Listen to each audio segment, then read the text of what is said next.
was curious where that point of view came from. And the other thing I was curious about was, I mean, obviously UNCG stuck by you through some losing seasons. Now, obviously, everybody's seeing the rewards of that.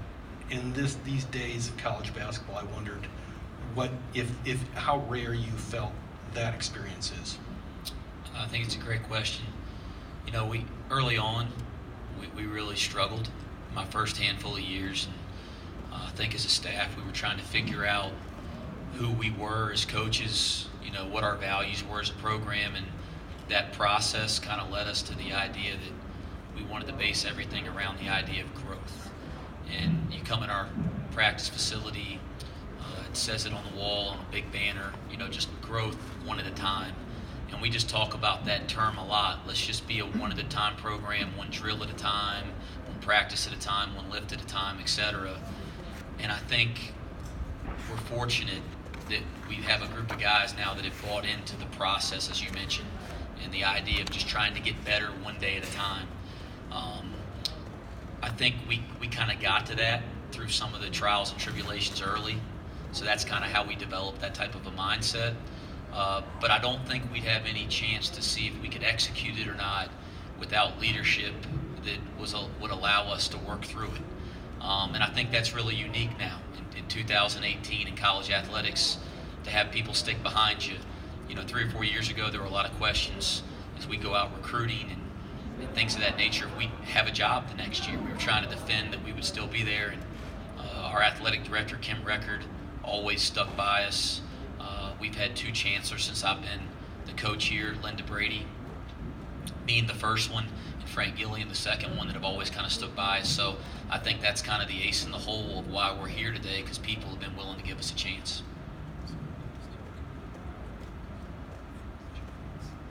Wes, just following up real quickly on the process. Well, can you wait for Mike, please?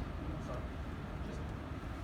Just real Quickly, following up on the process notion, I just wondered if there's anybody in your upbringing as a player or coach who stressed that point of view of going after process rather than just results. You know, I was fortunate to play for a lot of great coaches and be around a lot of great ones. I think my high school coach, Jamie Arsenal, really believed in that type of an approach. I think Roy Williams, my college coach, really believed in that type of approach. I was always really impacted as a player by how Coach Williams, you know, graded every player on every defensive possession, and how sometimes you could get a good grade even without getting a good result. Like, you could play great defense and they just made a tough shot and you'd still get a good grade. I remember that impacting me a lot as a player, and we've really bought into those types of things in our program here. Wes, Jim Mahan at the Spokesman-Review. I don't know if any of you guys have NCAA tournament experience as players, but I know you and your staff do. Is that anything you worry about or anything you talk to them about to try to have them be able to handle this type of stage? Yeah, no, none of our players have been in the NCAA tournament, and none of our staff have coached in the NCAA tournament, with the exception of Kyle Bankhead, who's our director of operations, who had that experience at San Diego. So this is really new for all of us, even for those of us that have played in it as coaches. You know, the first thing we try to do is just balance the idea of really enjoying this moment. I have great lifetime memories of playing in the NCAA tournament. I want our players to have those same type of experiences, but also to kind of stay true to who we are and what our values are, and that's a team that's prepared every single day, that's come in the gym and try to do our best to get better one day at a time, and hasn't been afraid of any type of moment.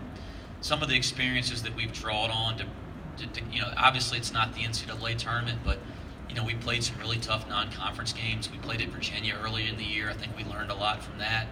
We played in the NIT last year at Syracuse in a game that was nationally televised, and that was a big moment for our program in its own right.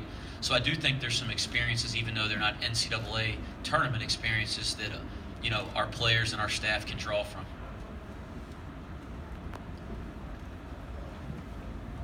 Peter Huguenin from The Arbiter.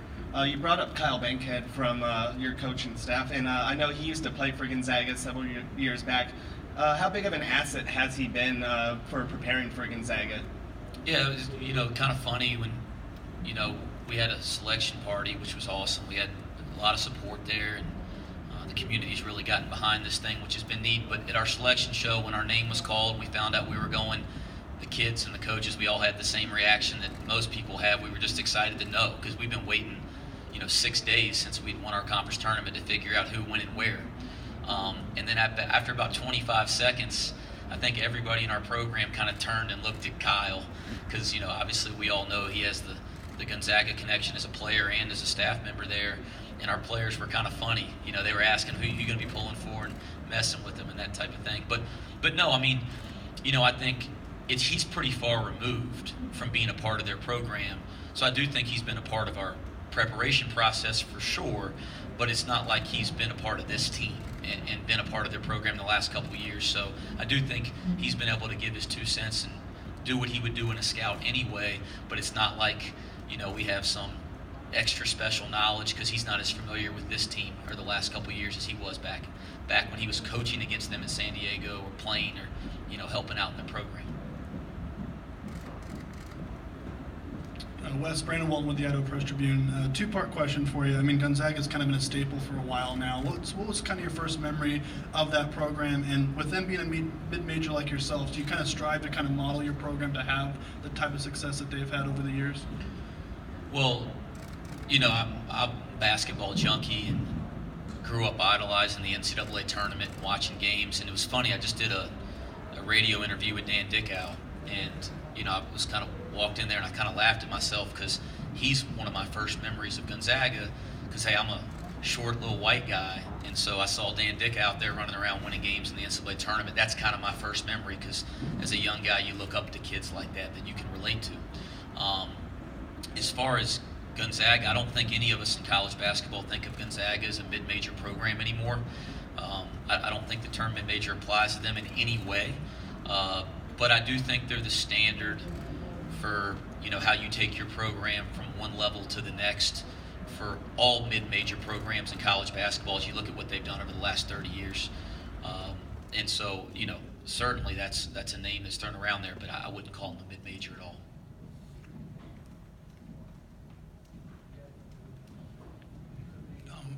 Wes, you guys, you scheduled Virginia, you scheduled Wake this year.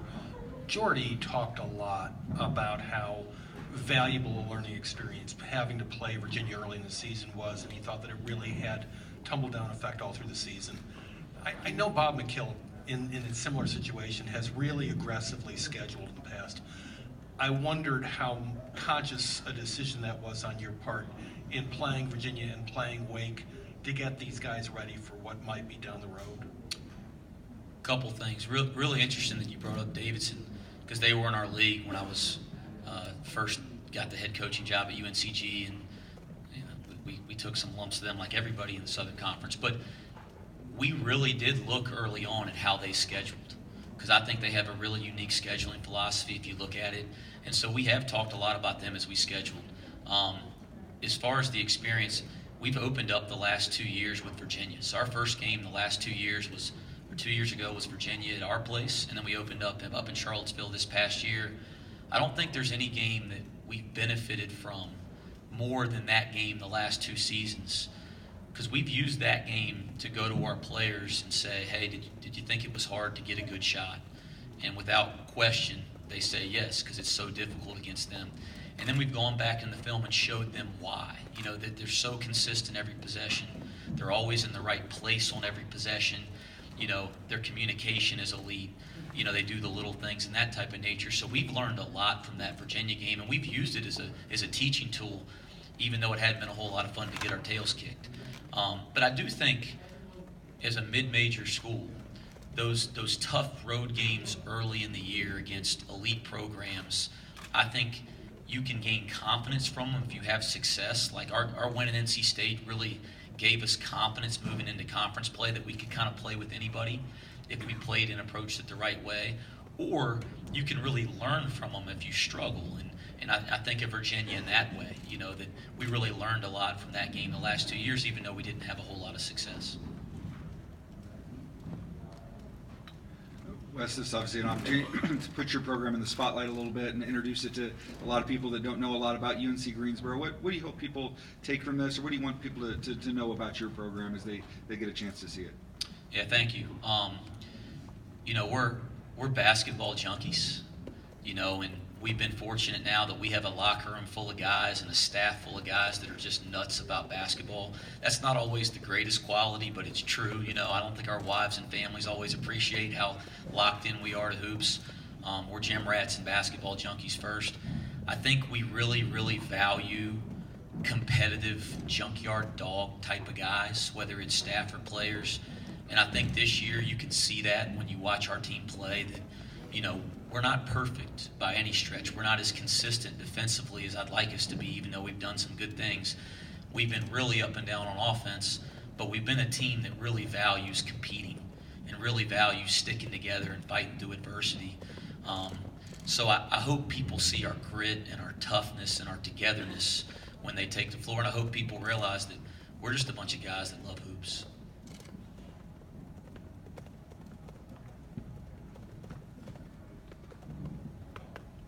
Wes, I mean, Gonzaga is the reigning national runner-up. What's it going to take to beat a team like this that's had another great season? And you feel like a win over a program like that could kind of maybe put your program on the map and take a step in the right direction for you guys, maybe, as you say, not being a mid-major program, kind of establishing your own brand a little bit? Well, Gonzaga presents a whole lot of challenges. And, you know, listen, we knew we wouldn't be a really high seed. So we knew whoever we played would be a great program. When Gonzaga came up on the screen, you go, okay, they're not just good, they're great. They, like you mentioned, they played on the last day of the season last year. As we've dove into the scouting report to really break them down, you start to see why. I mean, they are as consistent on both ends of the ball as any team in college basketball. I want to say in the offensive and defensive efficiency, they're the only team in the nation ranked in the top 20 in both. They have very few weaknesses. Their size at every position, their skill level at every position, that'll be something we haven't seen in a long time, maybe since we played Virginia, just the size and skill set, and that was a long time ago. So it's going to present challenges that we're not accustomed to. We know it'll take like a tremendous Goliath-like effort, but I don't think we're afraid of the moment. I think we have tremendous respect for who Gonzaga is and how good they are. We know how difficult it'll be, but I do think we have a bunch of guys that are excited for this moment and excited for the opportunity. Wes, playing at the level you played at, with the stakes you did, and playing for Roy, I just wondered if you have any thoughts on how that applies to what you're going to be doing over the next 48 hours. You know, I don't know if I think there's some comfort with just what the NCAA tournament is that I've been through. Like, been through an open practice. You know, I know the idea of the media sessions and the whole nine. Outside of that, I'm not so sure that my playing experience has a whole lot to do with coaching. I think they're two totally different extremes. That said, I think this is what you're asking. You know, I always felt that Coach prepared us. I always felt that he let us have a little fun and enjoy the moment, but I always felt that it is hard. He was going to do every single thing he could to prepare us for every situation in the NCAA tournament. I have drawn on that a little bit as I've thought about preparing my team. Hey, I want to make sure they're having fun. I enjoyed it. But I want to make sure that I take it as seriously as he did to prepare him for every single moment of this, and that I don't shortchange him. And I think as a staff, we've taken that approach over the last week. We have time for one or two more questions if there are any. All right, thank you, Coach. Thanks, guys.